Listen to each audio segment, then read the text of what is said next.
What's up guys? I wanted to bring to your attention something exciting that we've been working on for the past 3-4 months, and that is the dash. Now, for anyone who's restored a classic car or played around with the interiors, will tell you that one of the hardest elements of sourcing parts is sourcing really good interior plastics.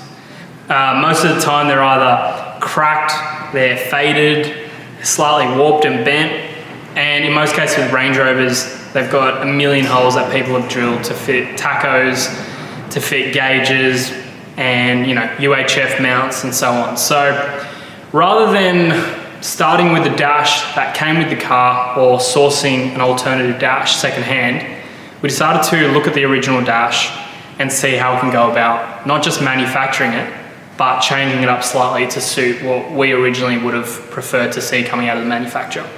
So what I'll show you behind me is pretty much an outlook on how we've gone through that whole entire process from start to finish. And hopefully, pretty keen to hear what you guys think of the dash.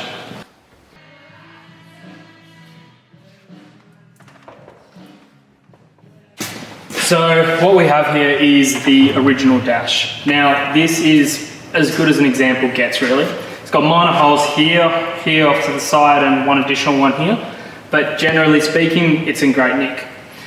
Now, one of the first questions we asked ourselves was about this fascia plate that we've got here. We really like this straight line that runs all the way through, and obviously with this fascia plate, it sort of hinders that line. Now, the whole idea behind this is that this is interchangeable between left and right. So if the vehicle is a left-hand drive, the steering wheel would be here, and then the fascia plate, or the right-hand version of it, would be on the other side. So this was one of the first questions that we asked, is this possible to remove? However, at a later date, these became a grab rail. So that was something that we sort of looked at and thought, that's something that we can work on, but for now, let's not worry about it. Let's see if it's possible to actually remake the dash.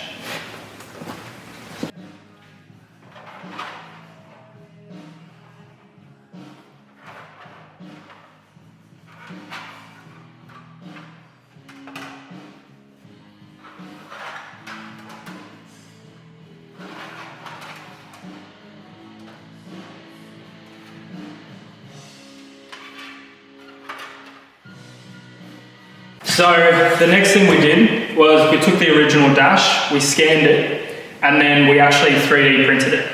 Now, there were a few changes that we had to make. For example, the 3D scanner picked up a bow, so we ended up flattening the dash out a little bit more and try to achieve a really straight line so it actually sat properly. And then from there on, we decided to just change a few things like the radius on the bend here. Rather than a super sharp line that you'll see on the original dash, we decided to actually curve it a little bit more. And this also just makes things a little bit easier later on for if it wants to get, if people want this to be covered in leather. Now, the questions of 3D printing sort of brought out was, what if someone wanted the dash in its original form? So exposed plastic with no leather, no vinyl, no coverings whatsoever. So when we thought of that, we went, oh, well, this isn't really going to work because you're going to have a number of joins that are going to be exposed, and then we're sort of better off with the original dash. So whilst 3D printing was a great process to go through, it sort of brought along a bit of flaws, and from there on we decided to look into something like fiberglassing a dash. So let's go check that out. So the process of fiberglassing is an interesting one, because what we ended up doing was we took an original dash that I had lying around here and we fiberglassed over the top of it. Now, the problem with that was that we inherently adopted the bow that the original dash there had.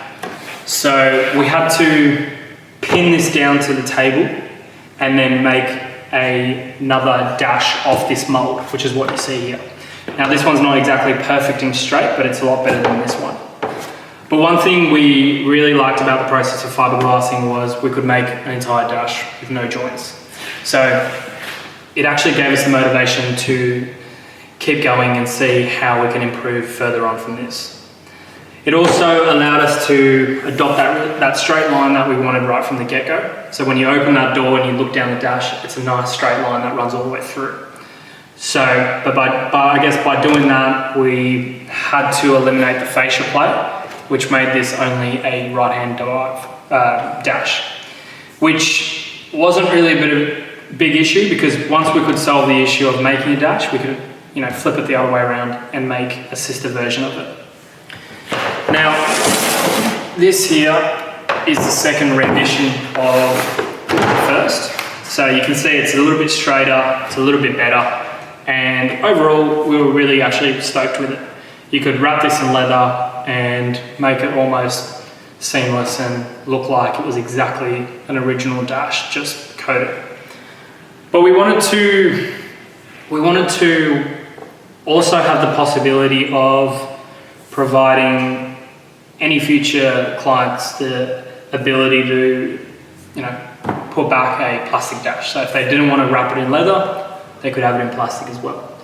So that's where we stopped with fiberglassing, and we decided to look into vacuum forming.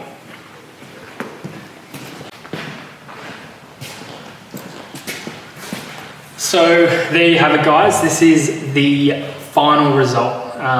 This is a fully vacuum formed dash from scratch, and we got to here by more or less having to go right back to the start. So we took the 3D, the CAD file where we utilised on the 3D printed dash, and we modified it slightly. So there was elements of it we still kept, so like how straight it is to the table here. And then from there on, we took our lessons learned from the fiberglassing process and eliminated the fascia plate. So we have this nice straight line all the top. And the other thing we did was we figured that the dash was actually quite narrow from factory. And so it leaves this big gap between the A-pillar interior cover and the dash. And what they did from factory was more or less jam a bit of foam in there and called it job done.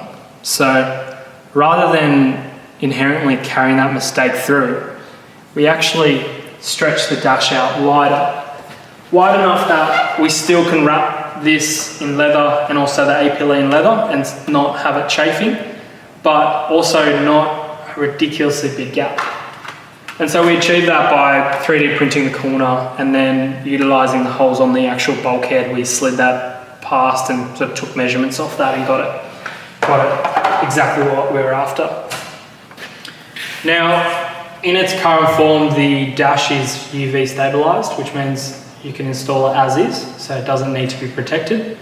However, these are, this is also ready to be wrapped in leather, vinyl, or whatever coverings that anyone's after.